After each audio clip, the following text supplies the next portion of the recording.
Alright guys, we're going to get going here. Like I told you in class, this is a hybrid or blended course where the lecture is going to occur online. Most of the hands-on stuff will occur in the laboratory a little bit later on. So let's just let's talk a little bit about why we do a PFTs. In order to interpret them and do them, we need to understand why we do them. First, we like to identify changes in pulmonary function due to current disease. We like to evaluate how effective therapy can be. You can perform epidemiological surveillance for pulmonary disease. This would be working in an area, say coal mines or flower factories, those type of things that can cause lung disease, to assess for risk of postoperative complications and to determine pulmonary disability. Now, some of the patterns that you're going to see with PFTs, the main thing you're going to see is either you're going to have an obstructive pattern or a restrictive pattern. Now, you can have a combination of both obstructive and restrictive, and we'll talk about that a little bit more later on. The primary problem with obstructive lung disease is an increase in airway resistance, whereas with restrictive lung disease, it's a decrease in lung compliance. Like I said, you can have a combination of both. Obstructive lung disease can actually lead to a restrictive property as well, just due to air trapping. Now, if you look at this picture here in the airway, normally you have nice, good flow conductance all the way down to the alveoli.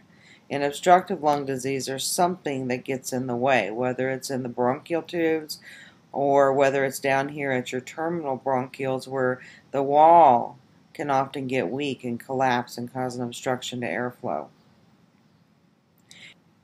In restrictive lung disease, there's no issue getting air out of, or there's no obstructive property. The problem is the alveoli itself, or the interstitium around the alveoli, have created a very restrictive pattern where compliance is poor, and therefore the overall volume of air that gets into the lungs is reduced.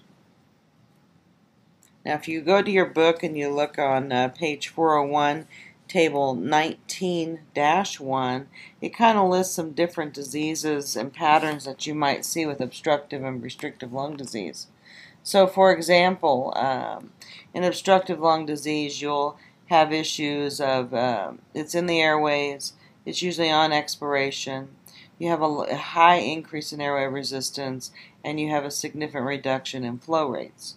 Whereas with restrictive lung disease, you have the problem is in the lung parenchyma, the thorax, that area, and inspiration is the problem. Getting air in is the problem, and you can have a decrease in your lung and thorax compliance, which then affects the elasticity of the lungs and the ability for volume to go in.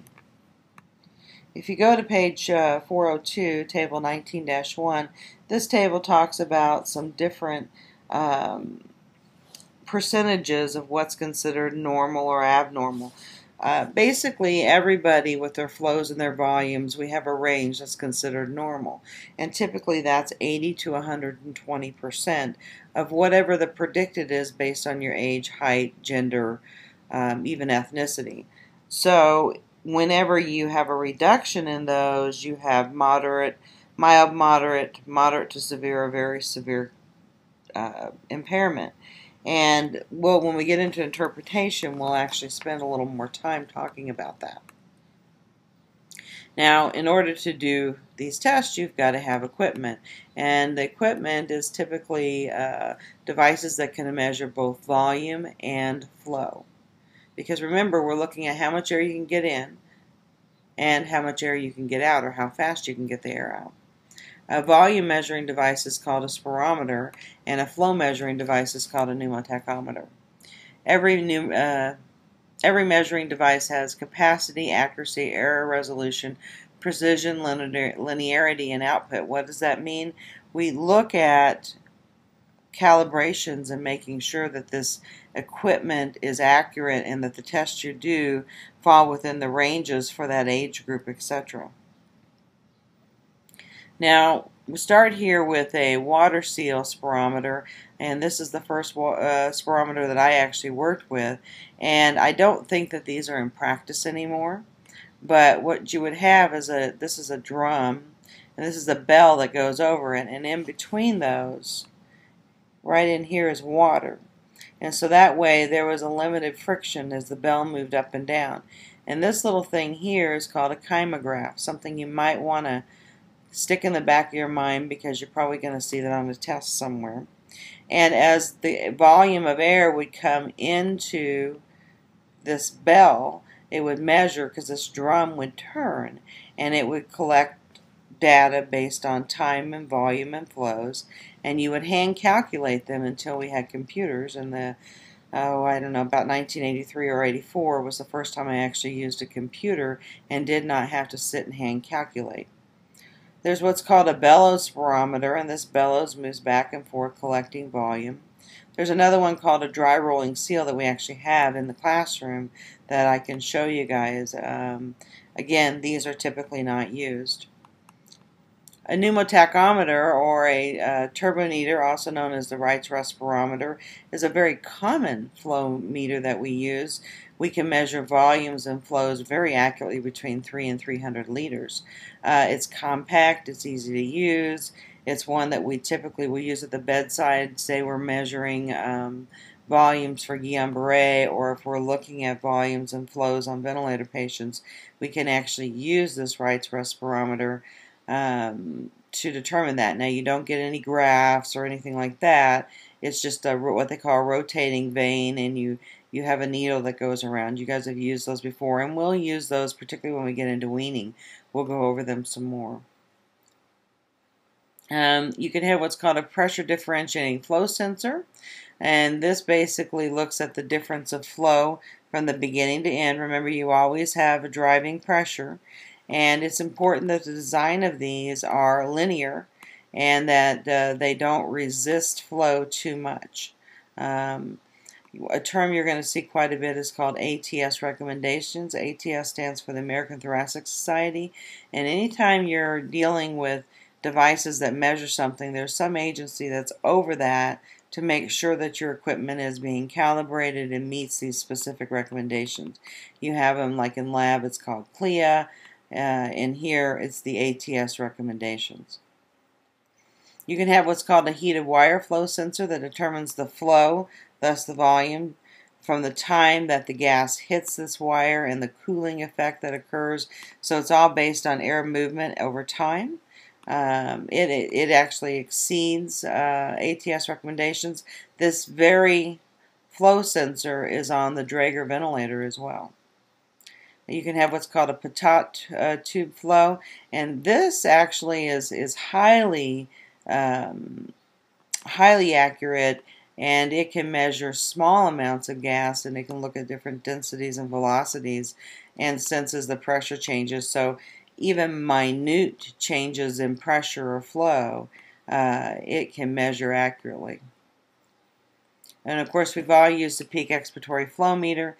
Basically, what this measures is peak flows. It doesn't measure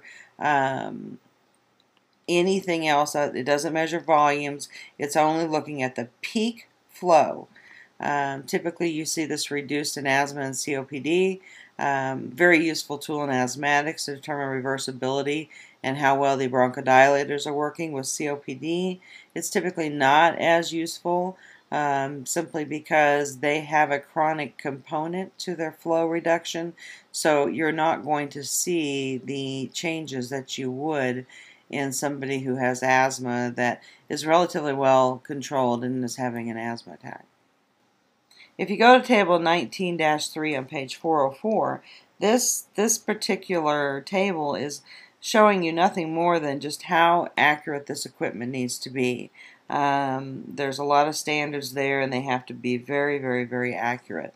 Not any numbers that you have to memorize, but they certainly are something you can take a look at and see just how accurate they are. Okay, this is the last slide for this section, and that's just kind of what does a PFT laboratory measure. Well, typically In most of your average PFT labs, you're looking at 3 different components: measuring spirometry, looking at your airway mechanics, flows and volumes, measuring actual volumes and capacities, that little box that we talk about, and then measuring diffusion capacities of the gas. We can actually determine if there's a diffusion impairment in the PFT lab. All of these are required to determine the degree of a pulmonary impairment.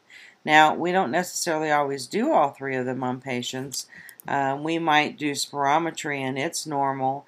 Then we might say, well, okay, let's go a little further, or the doctor may choose to accept that and rule out lung disease. But to truly know, you have to do all 3 of these components. The last thing I'm going to tell you is that reproducibility of these tests is essential and key to making sure you're doing accurate results. What you're going to find is that in most of these tests, every test that you do on a patient, you do it a minimum of 3 times to ensure accuracy, to make sure that it's reproducible. If the patient blows out and doesn't use the same effort all 3 times, the results can vary. And you can tell very easily on a PFT if these results are consistent, because you look at not only the numbers but also the graph to tell you that. So this is just your basic introduction. We'll be getting more into spirometry in the next section.